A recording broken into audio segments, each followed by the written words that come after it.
Okay, so today we are diving deep into something really quite specific in animal husbandry, almost sounds made up, the dither fish. Right.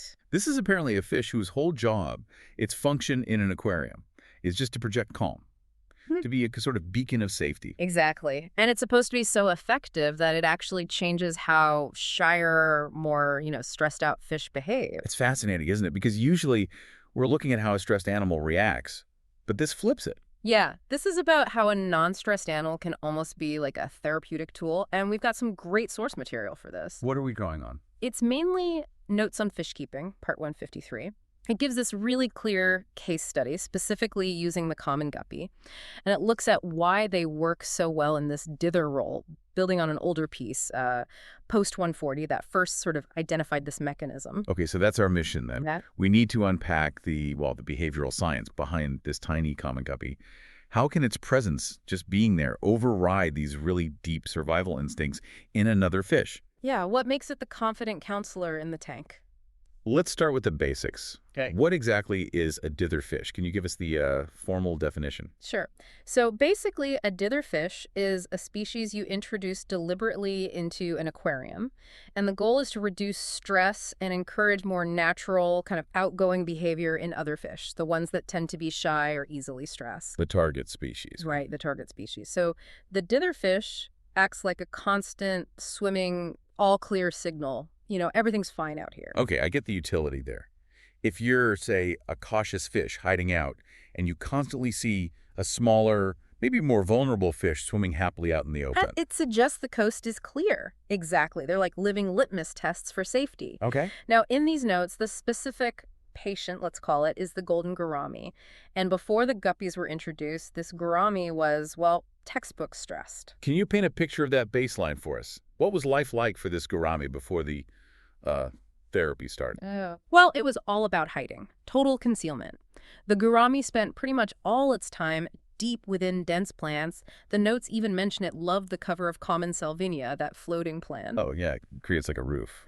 Exactly, Uh-huh. a green canopy. And its default mode was just extreme wariness. Any movement outside the tank, especially, a person walking by. Which it sees as a potential predator, naturally. Right, that triggered an immediate freeze or retreat, deeper into the plants. This fish was basically living under self-imposed lockdown. That really sounds like an animal whose stress response is just permanently on. Its world isn't the whole tank, just that one dark corner. Precisely. And obviously that limits everything, its quality of life, feeding opportunities. Hiding keeps you safe, maybe, but you're not exactly thriving. Okay, so enter the guppies. The notes say observations were tracked over 2 weeks after they were put in. Now, given how stressed this gourami was, hiding from any movement, what happened? Did it just poke its head out a bit more? Well, it started like that, but the change was honestly pretty revolutionary for this fish's behavior. The first step, after maybe a few days, was, venturing out from under the salvinia, but staying low down while the guppies were swimming higher up. Okay, still cautious. Still cautious, but out. But the really significant shift, the one that's kind of amazing, was how its whole relationship with the outside world, specifically humans, changed. How so? What happened there? Okay, so the Golden Gourami went from being this instinctive hider to being active, visible, often out in the completely open water. And here's the kicker. The notes highlight something genuinely astonishing. The gourami now seems to tolerate being petted. Wait. Tolerating being petted? That sounds... I mean, that's a level of trust you usually only see with fish raised by hand from fry, right? Yeah. Not some neurotic hider. Exactly. That suggests more than just less stress. That's like complete habituation, a total reset of its fear response. It really does. The notes describe when the researcher's hand goes into the tank, the exact thing that used to cause panic. The gourami just stays calm, stays visible, often just hanging out in midwater. Wow. The fact that this huge potential threat is now basically neutral, maybe even accepted, it's a huge indicator that the fear pathway has been, well, overridden. Okay, but how do we know for sure it's the guppies? Couldn't this just be, standard acclimation? After 2 weeks, maybe any fish starts to figure out the giant shadow outside isn't going to eat it. That's a fair question, and the notes do touch on it. It really comes down to the speed and the scale of the change. Okay. Experienced fish keepers will tell you taking a really nervous wild-type fish from constant hiding to almost tame, Yeah. that usually takes months. if it ever fully A happens. slow process. A very slow process. So Right. this dramatic shift from extreme hiding to being out and about and tolerating touch, all within 14 days. The author directly credits the guppies. They provide that constant visual proof, see, we're fine, that breaks the gourami's fear loop. So the guppies aren't just decoration. They're the active ingredient in this rapid 2-week therapy session. Wow. Okay, this leads us right to the big question. Why guppies? They're everywhere. They seem so ordinary. Why are they so good at this calming thing? Better than, say, some fast little tetras or other small fish. Right, and this is where we have to look beneath the surface, literally and figuratively. We need to get into their behavioral genetics based on the source analysis. It's not just that they move around. It's about the quality of their confidence. Quality of confidence. Yeah, and it's basically rooted in how incredibly domesticated they are. The analysis points to 4 key things about guppies. Okay, let's break those down. This feels like the real aha moment for listeners. What's the first one? Their origin. Exactly. First factor, captive breeding. We're not talking about wild guppies scooped out of a stream. The ones you buy in shops are the product of, like countless generations bred solely in tanks. They are thoroughly, utterly domesticated. Right. And what does that level of domestication actually strip away from them, behaviorally speaking? Well, that leads straight to the second point. They are completely, utterly unexposed to what the source calls the rigors of the wild. Meaning they've never faced a real predator, never had a life-or-death struggle. Their entire evolutionary history for generations now has been safe tanks, guaranteed food, perfect temperatures, no real danger. So their whole existence is basically a safety bubble. Yeah. Which means if something potentially threatening appears, like a big human finger tapping the glass, they literally don't have the built-in, hardwired genetic programming to see it as a deadly threat. Yeah. They just lack the context for fear. That's a great way to put it. They lack the context. And that lack of context brings us to the third key trait. Their natural survival instincts are massively suppressed. Okay. So while a nervous fish, maybe one closer to its wild ancestors, would have a really strong flight response. Out away, hide. Instantly. The domestic guppy, because it's been selected for generations for things like color and just being calm in a tank, it has a much, much higher threshold for panic. That neurological loop that screams danger, hide, just isn't really there, or it's very weak. So the confidence the gourami is seeing, Yeah. it isn't actually calculated bravery. It's more like biological naivete. Is that fair? That's a perfect way to describe it, yeah. The guppy isn't being courageous. It's just showing its ignorance of danger. Yeah. And the gourami watching this mistakes that ignorance for proof of safety. Exactly. The guppy's lack of panic is broadcasting this constant message. Everything's fine because, well, nothing bad has ever happened to us here. It's a passive effect, really. Okay, makes sense. And how do they get this message across so effectively to the stressed gourami hiding below? That must be the fourth point.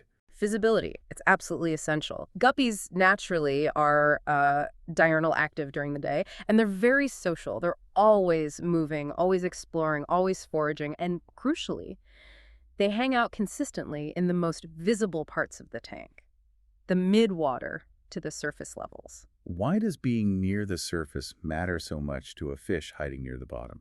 Because, evolutionarily speaking, the surface is usually the most dangerous place in the water column. Ah, right. Predators from above. Predators from above, like birds.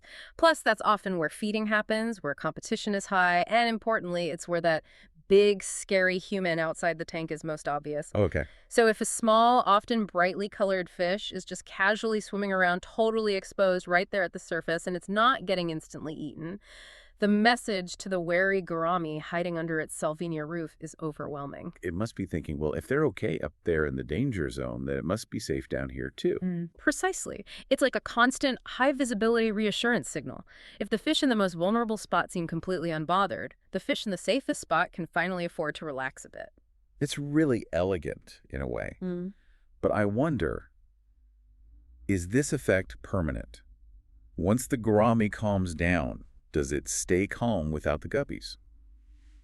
Or did they just, break the cycle temporarily? That's a really good question. The notes seem to imply that keeping the guppies there, at least for a while, is probably necessary to really cement the new, calmer behavior. So it needs reinforcement. Yeah. Think about it. The gourami learned to trust the environment because the guppies were constantly signaling it was safe. Take away the signal, especially early on, and that old instinctual wariness might just creep back in. The guppies didn't teach it how to be brave. They just provided a constant live demonstration that seemed to prove bravery wasn't needed. Right, they're like the living control group, constantly proving the hypothesis that the tank is safe. Their job is ongoing. It's like permanent observational therapy. Exactly. And when you put all four of those traits together, the captive breeding, the suppressed instincts, being active during the day, and living right out in the open near the surface, it reveals something pretty profound about domestication itself. Which is what? Lay it on us. Well, it's that the very things we value in domesticated animals, being calm, not freaking out, maybe looking vibrant, and being visible, things bred mostly for our enjoyment. Yeah. Those same traits can be kind of paradoxically repurposed. They become this essential therapeutic tool for improving the welfare and changing the behavior of other animals. The guppy works because it's not really a wild fish anymore. Wow. So the whole story of this golden gourami, going from hiding under plants to swimming openly and even tolerating touch, it's a perfect example of that paradox. Behavior change driven simply by introducing a swimming symbol of absolute, unshakable, well, obliviousness. Exactly, oblivious confidence. And if you zoom out from the fish tank for a second, it really makes you wonder, doesn't it? About what? Well, just how much of the behavior we see in any social creature, maybe even ourselves, is driven by watching others, mimicking the perceived safety or lack of it demonstrated by those around us. Like checking the room when you walk in somewhere new. Right. You scan, are people relaxed, are they tense? We constantly look for those cues. So what can this little guppy teach us about the simple, maybe profound power of just projecting calm? Or maybe just a healthy dose of not worried? How that alone might lower the stress levels in the whole social ecosystem around us. The big takeaway then, sometimes, maybe being the most blissfully unaware individual in the group is actually the most helpful thing you can do for everyone else. A truly fascinating deep dive. Who knew the common guppy had such hidden depths?